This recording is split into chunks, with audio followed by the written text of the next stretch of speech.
Aunt Agatha Takes the Count by P. G. Wodehouse. Jeeves, I said, we've backed a winner. Sir? Coming to this place, I mean. Here we are in a topping hotel, with fine weather, good cooking, golf, bathing, gambling of every variety, and my Aunt Agatha miles away on the other side of the English Channel. I ask you, what could be sweeter? I had to leg it, if you remember, with considerable speed from London, because my Aunt Agatha was on my track with a hatchet as the result of the breaking off my engagement to Honoria Glossop. The thing hadn't been my fault, but I couldn't have convinced Aunt Agatha of that if I'd argued for a week. So it had seemed to me that the judicious course to pursue was to buzz briskly off while the buzzing was good. I was standing now at the window of the extremely decent suite which I'd taken at the Hostel Splendide at Roville on the French coast, and, as I looked down at the people popping to and fro in the sunshine, and reflected that in about a quarter of an hour I was due to lunch with a girl who was the exact opposite of Honoria Glossop in every way, I felt dashed, uplifted, gay, genial, happy-go-luck, and devil-may-care, if you know what I mean. I had met this girl, Aline Hemingway her name was, for the first time on the train coming from Paris. She was going to Roville to wait there for a brother who was due to arrive from England. I had helped her with her baggage, got into conversation, had a bite of dinner with her in the restaurant car, and the result was we had become remarkably chummy. I'm a bit apt, as a rule, to give the modern girl a miss. But there was something different about Aline Hemingway. I turned round, humming a blithe melody, and Jeeves shied like a startled mustang. I had rather been expecting some such display of emotion on the man's part, for I was trying out a fairly fruity cummerbund that morning. One of those silk contrivances, you know, which you tie round your waist. Something on the order of a sash, only more substantial. I had seen it in a shop the day before and hadn't been able to resist it, but I'd known all along that there might be trouble with Jeeves. It was a pretty brightish scarlet. "I beg your pardon, sir," he said, in a sort of hushed voice. "You are surely not proposing to appear in public in that thing?" "What, Cuthbert the Cummerbund?" I said, in a careless, debonair way, passing it off. "Rather." "I should not advise it, sir, really I shouldn't." "Why not?" "The effect, sir, is loud in the extreme." I tackled the blighter squarely. "I mean to say, nobody knows better than I do that Jeeves is a mastermind and all that. But dash it, a fellow must call his soul his own.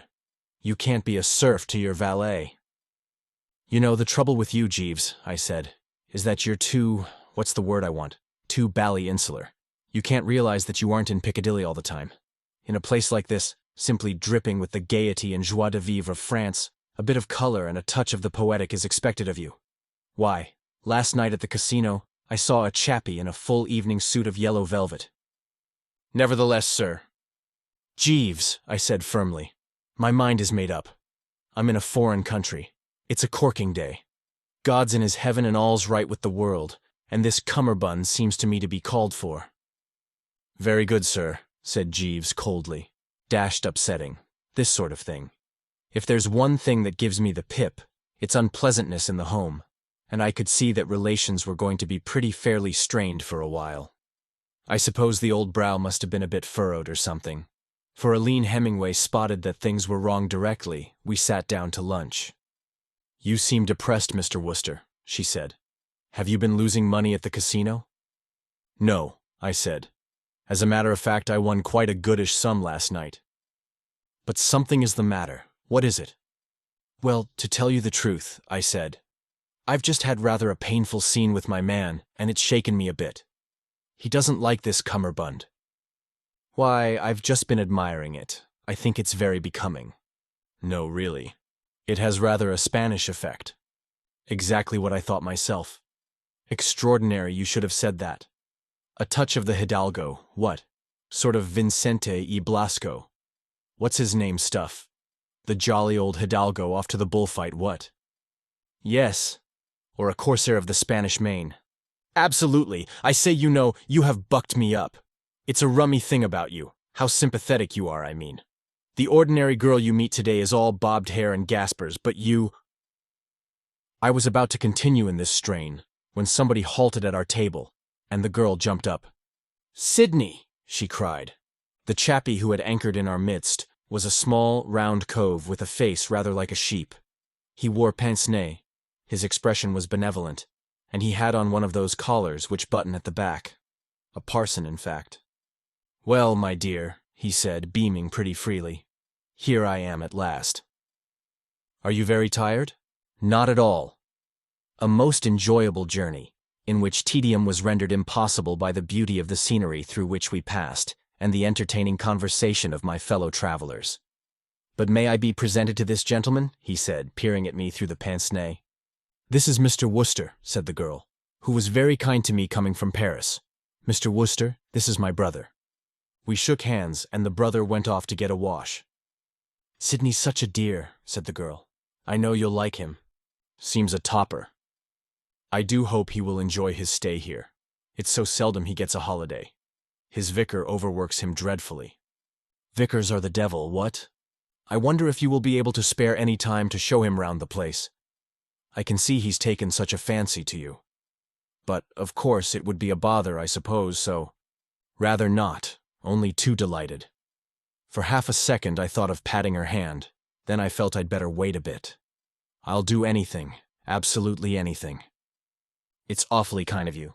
"For you," I said, "I would—" At this point, the brother returned, and the conversation became what you might call general. After lunch, I fairly curveted back to my suite, with a most extraordinary brace sensation going all over me like a rash. "Jeeves," I said, "you were all wrong about that cummerbund. It went like a breeze from the start." "Indeed, sir?"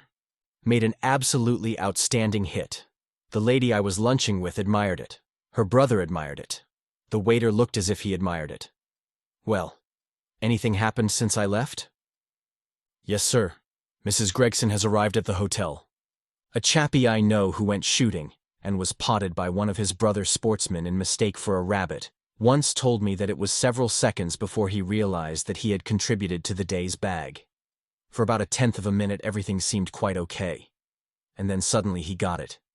It was just the same with me. It took about 5 seconds for this fearful bit of news to sink in." "What?" I yelled. "Aunt Agatha here?" "Yes, sir. She can't be." "I have seen her, sir." "But how did she get here?" "The express from Paris has just arrived, sir." "But I mean, how the dickens did she know I was here?" "You left a forwarding address at the flat for your correspondence, sir. No doubt Mrs. Gregson obtained it from the hall porter. But I told the chump not to give it away to a soul."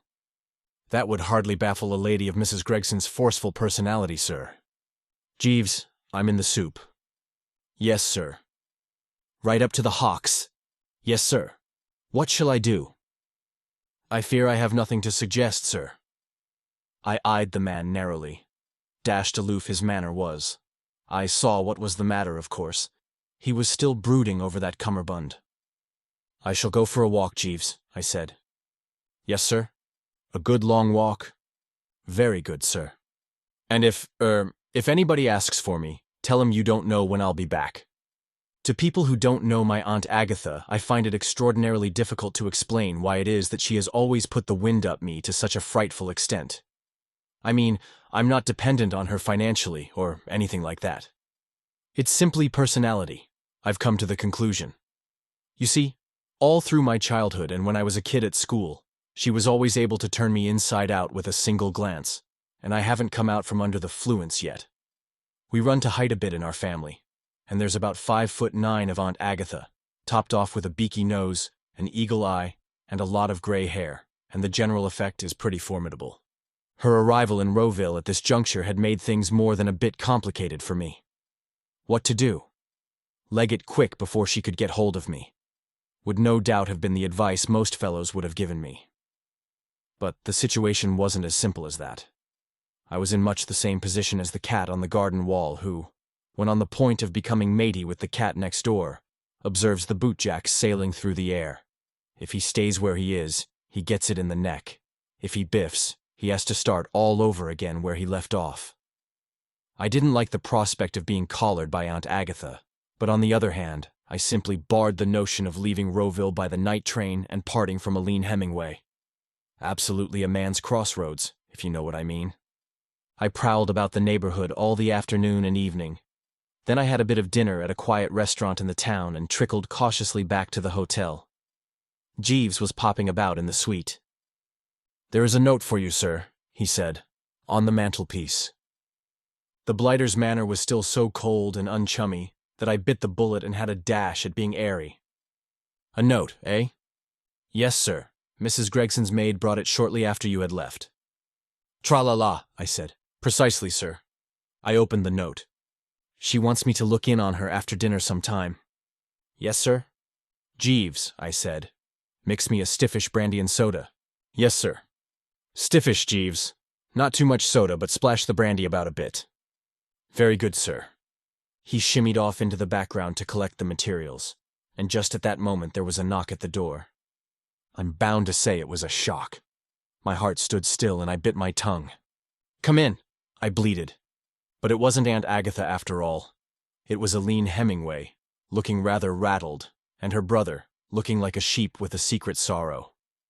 "Oh, Mr. Wooster," said the girl, in a sort of gasping way. "Oh, what ho!" I said. "Won't you come in? Take a seat or two." "I don't know how to begin." "Eh?" I said. "Is anything up?" Poor Sidney. It was my fault. I ought never to have let him go there alone. At this point, the brother, who had been standing by wrapped in the silence, gave a little cough, like a sheep caught in the mist on a mountaintop. "The fact is, Mr. Wooster," he said, "I have been gambling at the casino." "Oh," I said.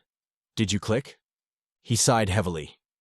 "If you mean was I successful, I must answer in the negative."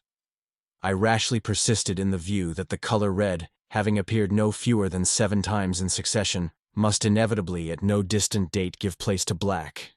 I was in error. I lost my little all, Mr. Wooster. "Tough luck," I said.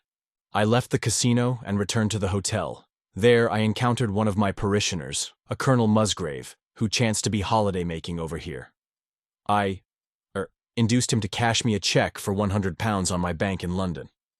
"Well, that was all to the good, what?" I said, hoping to induce the poor egg to look on the bright side.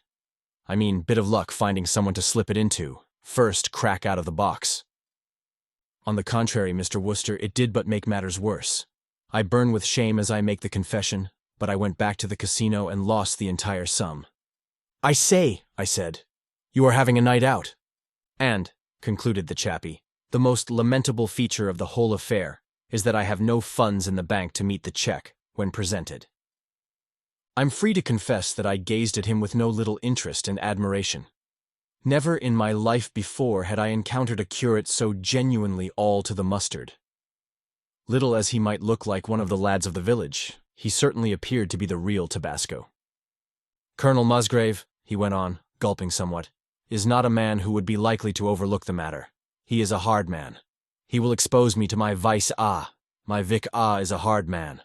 I shall be ruined if Colonel Musgrave presents that check, and he leaves for England tonight." "Mr. Wooster," the girl burst out, won't you help us?" "Oh, do say you will. We must have the money to get back that check from Colonel Musgrave before 9 o'clock. He leaves on the 9:20. I was at my wits' end what to do, when I remembered how kind you had always been and how you had told me at lunch that you had won some money at the casino last night. Mr. Wooster, will you lend it to us and take these as security?" And before I knew what she was doing, she had dived into her bag, produced a case, and opened it. "My pearls," she said. "I don't know what they are worth. They were a present from my poor father. But I know they must be worth ever so much more than the amount we want." Dashed embarrassing. Made me feel like a pawnbroker, more than a touch of popping the watch about the whole business. "No, I say really," I protested, the haughty old spirit of the Woosters kicking like a mule at the idea. "There's no need of any security, you know, or any rot of that kind. I mean to say, among pals, you know, what? Only too glad the money'll come in useful." And I fished it out and pushed it across. The brother shook his head. "Mr. Wooster," he said, "we appreciate your generosity, your beautiful, heartening confidence in us, but we cannot permit this." "What Sidney means," said the girl, "is that you really don't know anything about us when you come to think of it. You mustn't risk lending all this money without any security at all to two people who, after all, are almost strangers. Oh, don't say that. I do say it. If I hadn't thought that you would be quite businesslike about this, I would never have dared to come to you. If you will just give me a receipt as a matter of form. Oh, well. I wrote out the receipt and handed it over, feeling more or less of an ass. Here you are, I said. The girl took the piece of paper, shoved it in her bag, grabbed the money, and slipped it to Brother Sidney. And then, before I knew what was happening, she had darted at me, kissed me, and legged it from the room. I don't know when I've been so rattled. The whole thing was so dashed sudden and unexpected. Through a sort of mist, I could see that Jeeves had appeared from the background and was helping the brother on with his coat. And then the brother came up to me and grasped my hand. I cannot thank you sufficiently, Mr. Wooster. Oh, right-ho. You have saved my good name. Good name in man or woman, dear my lord, he said, massaging the fin with some fervor, is the immediate jewel of their souls. Who steals my purse, steals trash. 'Twas mine, 'tis his, and has been slave to thousands. But he that filches from me my good name robs me of that which not enriches him, and makes me poor indeed. I thank you from the bottom of my heart. Good night, Mr. Wooster. Good night, old thing, I said. Your brandy and soda, sir, said Jeeves as the door shut. I blinked at him. Oh, there you are. Yes, sir. Rather a sad affair, Jeeves. Yes, sir. Lucky I happened to have all that money handy. Well, yes, sir. You speak as though you didn't think much of it. It is not my place to criticize your actions, sir. But I will venture to say that I think you behaved a little rashly. What, lending that money? Yes, sir. These fashionable French watering places are notoriously infested by dishonest characters. This was a bit too thick. Now, look here, Jeeves, I said. I can stand a lot, but when it comes to your casting asp whatever the word is on the sweetest girl in the world and a bird in holy orders. Perhaps I am over-suspicious, sir, but I have seen a great deal of these resorts. When I was in the employment of Lord Frederick Ranelagh, shortly before I entered your service, his lordship was very neatly swindled by a criminal known, I believe, by the sobriquet of Soapy Sid, who scraped acquaintance with us in Monte Carlo with the assistance of a female accomplice. I have never forgotten the circumstance. I don't want to butt in on your reminiscences, Jeeves, I said coldly, but you're talking through your hat. How can there have been anything fishy about this business? They've left me the pearls, haven't they? Very well then, think before you speak. You had better be tooling down to the desk now and having these things shoved in the hotel safe. I picked up the case and opened it. Oh, great Scott! The bally thing was empty. Oh, my lord, I said, staring. Don't tell me there's been dirty work at the crossroads after all. Precisely, sir. It was in exactly the same manner that Lord Frederick was swindled on the occasion to which I have alluded. While his female accomplice was gratefully embracing his lordship, Soapy Sid substituted a duplicate case for the one containing the pearls, and went off with the jewels, the money, and the receipt. On the strength of the receipt, he subsequently demanded from his lordship the return of the pearls, and his lordship, not being able to produce them, was obliged to pay a heavy sum in compensation. It is a simple but effective ruse. I felt as if the bottom had dropped out of things with a jerk. I mean to say, Aline Hemingway, you know. What I mean is, if love hadn't actually awakened in my heart, there's no doubt it was having a jolly good stab at it, and the thing was only a question of days, and all the time, well, I mean, dash it, you know. Soapy Sid? Sidney. Brother Sidney. Why, by Jove, Jeeves, do you think that parson was Soapy Sid? Yes, sir. But it seems so extraordinary. Why, his collar buttoned at the back. I mean, he would have deceived a bishop. Do you really think he was Soapy Sid? Yes, sir. I recognized him directly he came into the room. I stared at the blighter. You recognized him? Yes, sir. Then dash it all, I said, deeply moved. I think you might have told me. I thought it would save disturbance and unpleasantness if I merely abstracted the case from the man's pocket as I assisted him with his coat, sir. Here it is. He laid another case on the table beside the dude one, and by Jove, you couldn't tell them apart. I opened it, and there were the good old pearls, as merry and bright as damn it, smiling up at me. I gazed feebly at the man. I was feeling a bit overwrought. "Jeeves," I said, "you're an absolute genius." "Yes, sir." Relief was surging over me in great chunks by now. I'd almost forgotten that a woman had toyed with my heart and thrown it away like a worn-out tube of toothpaste and all that sort of thing. What seemed to me the important item was the fact that, thanks to Jeeves, I was not going to be called on to cough up several thousand quid. "It looks to me as though you had saved the old home. I mean, even a chappie endowed with the immortal rind of dear old Sid is hardly likely to have the nerve to come back and retrieve these little chaps." "I should imagine not, sir." "Well then, oh, I say, you don't think they are just paste or anything like that?" "No, sir. These are genuine pearls and extremely valuable." "Well then, dash it, I'm on velvet. Absolutely reclining on the good old plush. I may be down 100 quid, but I'm up a jolly good string of pearls. Am I right or wrong?" "Hardly that, sir. I think that you will have to restore the pearls." "What? To Sid?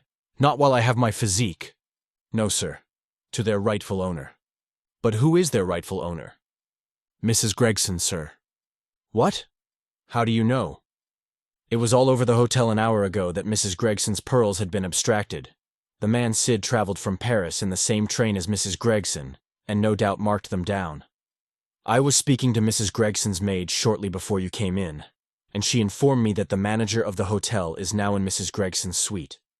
And having a devil of a time, what?" "So I should be disposed to imagine, sir." The situation was beginning to unfold before me. "I'll go and give them back to her, eh? It'll put me one up, what? If I might make the suggestion, sir, I think it would strengthen your position if you were to effect to discover the pearls in Mrs. Gregson's suite, say, in a bureau drawer."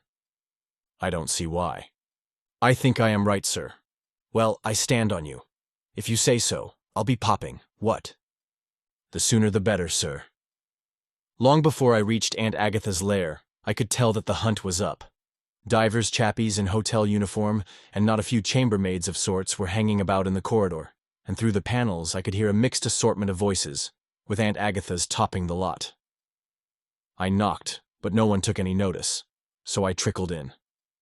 Among those present I noticed a chambermaid in hysterics, Aunt Agatha with her hair bristling, and a whiskered cove who looked like a bandit, as no doubt he was, being the proprietor of the hotel. "Oh, hello," I said. "I got your note. Aunt Agatha." She waved me away. No welcoming smile for Bertram. "Oh, don't bother me now," she snapped, looking at me as if I were more or less the last straw. "Something up?" Yes, I've lost my pearls." "Pearls? Pearls? Pearls?" I said. "No, really? Dashed annoying. Where did you see them last?" "What does it matter where I saw them last? They have been stolen." Here Wilfred the Whisker King, who seemed to have been taking a rest between rounds, stepped into the ring again and began to talk rapidly in French. Cut to the quick, he seemed. The chambermaid whooped in the corner. "Sure you've looked everywhere?" I asked. "Of course I've looked everywhere." "Well, you know, I've often lost a collar stud and—" "Do try not to be so maddening, Bertie. I have enough to bear without your imbecilities." "Oh, be quiet. Be quiet," she shouted in the sort of voice used by sergeant majors and those who call the cattle home across the sands of D. And such was the magnetism of what Jeeves called her forceful personality that Wilfred subsided as though he had run into a wall. The chambermaid continued to go strong. "I say," I said, "I think there's something the matter with this girl. Isn't she crying or something?" "She stole my pearls. I am convinced of it." This started the whisker specialist off again, and I left them at it and wandered off on a tour around the room. I slipped the pearls out of the case and decanted them into a drawer. By the time I'd done this and had leisure to observe the free-for-all once more, Aunt Agatha had reached the frozen grande dame stage and was putting the last of the bandits through it in the voice she usually reserves for snubbing waiters in restaurants. "I tell you, my good man, for the 100th time, that I have searched thoroughly, everywhere. Why you should imagine that I have overlooked so elementary—" "I say," I said, "don't want to interrupt you and all that sort of thing. But aren't these the little chaps? I pulled them out of the drawer and held them up. These look like pearls. What? I don't know when I've had a more juicy moment. It was one of those occasions about which I shall prattle to my grandchildren, if I ever have any, which at the moment of going to press seems more or less of 100-to-1 shot. Aunt Agatha simply deflated before my eyes. It reminded me of when I once saw some chappies letting the gas out of a balloon. Where? She gurgled. In this drawer. They'd slid under some paper. Oh, said Aunt Agatha, and there was a bit of a silence. I dug out my entire stock of manly courage, breathed a short prayer, and let her have it right in the thorax. I must say, Aunt Agatha, dash it, I said crisply. I think you have been a little hasty, what? I mean to say, giving this poor man here so much anxiety and worry and generally biting him in the gizzard. You've been very, very unjust to this poor man. Yes, chipped in the poor man. And this unfortunate girl, what about her? Where does she get off? You've accused her of pinching the things on absolutely no evidence. I think she would be jolly well advised to bring an action for whatever it is, and soak you for substantial damages. Mais oui, c'est trop fort, shouted the bandit chief, backing me up like a good 'un. And the chambermaid looked up inquiringly, as if the sun was breaking through the clouds. I shall recompense her, said Aunt Agatha feebly. If you take my tip, you jolly well will, and that eftsoons or right speedily. She's got a cast-iron case, and if I were her, I wouldn't take a cent under 20 quid. But what gives me the pip most is the way you've abused this poor man here and tried to give his hotel a bad name. Yes, by damn, it's too bad, cried the whiskered marvel. You careless old woman. You give my hotel bad names, would you, or wasn't it? Tomorrow you leave my hotel. And more to the same effect. All good, ripe stuff. And presently, having said his say, he withdrew, taking the chambermaid with him, the latter with a crisp tenor clutched in a vice-like grip. I suppose she and the bandit split it outside. A French hotel manager wouldn't be likely to let real money wander away from him without counting himself in on the division. I turned to Aunt Agatha, whose demeanor was now rather like that of one who, picking daisies on the railway, has just caught the down express in the small of the back. There was something you wished to speak to me about? I said. No. Go away. You said in your note— Yes, never mind. Please go away, Bertie. I wish to be alone. Oh, right-ho, I said. Right-ho. And back to the good old suite. 10 o'clock, a clear night, and all's well, Jeeves, I said, breezing in. I am gratified to hear it, sir. If 20 quid would be any use to you, Jeeves, I am much obliged, sir. There was a pause, and then, well, it was a wrench, but I did it. I unstripped the cummerbund and handed it over. Do you wish me to press this, sir? I gave the thing one last longing look. It had been very dear to me. No, I said. Take it away. Give it to the deserving poor. I shall never wear it again. Thank you very much, sir, said Jeeves. The end. Best audiobooks for free hopes that you have enjoyed this production of Aunt Agatha Takes the Count by P.G. Wodehouse. Please subscribe to our channel on YouTube and Rumble, as your subscription is the support we need to create more great free content. Please look to our website at bestaudiobooksforfree.com for a complete list of our audiobooks.